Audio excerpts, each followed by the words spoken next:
let's talk teenagers, okay? This is a quick hack that can help probably 70 to 90% of what your teenager is dealing with is this one thing.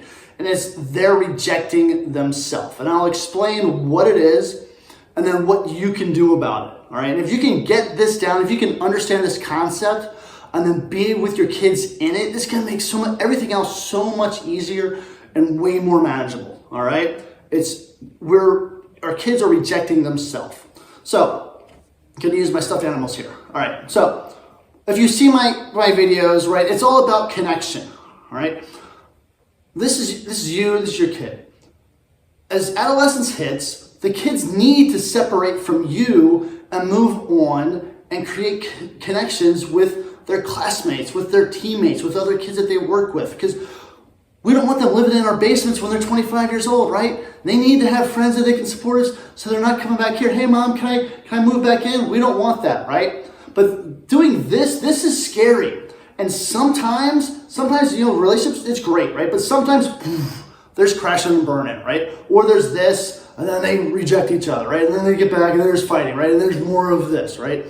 And all that's going on, all this whole time, there's these thoughts that I'm not good enough. Nobody wants to hang out with me. I'm a loser.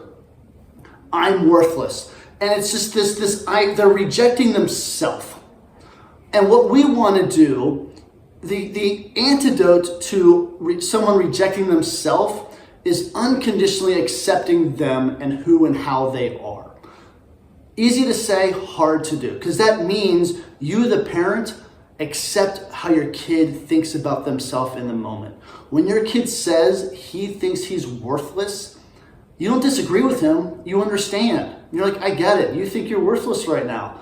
That's hard to hear, but that's where you are right now, and that's okay. I don't think you're worthless, but you think you are, and I love you enough to be in this with you. And that's what it's really, really about. You unconditionally accepting them and their beliefs about themselves. And if you can do that, it's going to reduce the intensity of all this junk that they're dealing with. Wow, Mom's sitting in this with me. Wow, Mom's allowing me to think that I'm a loser. Maybe I'm not as worthless as I think I am. Maybe this isn't as overwhelming as I feel it is. If you want to build up your kids' self-esteem, you can't tell them what they think about themselves is wrong. Right? To build up their self-esteem, it's you think you're a loser. That's okay. It's okay for you to think that you're not that great at anything right now. That's okay. I don't think you are, but that's how you are, and that's okay. So that's what we do, folks. They're rejecting themselves. We unconditionally accept them how they are, including how they think about themselves. That's it. 70, 80% of what your kid's struggling with is that. If you can do that well, if you can understand that and help them with that, everything else will be much easier.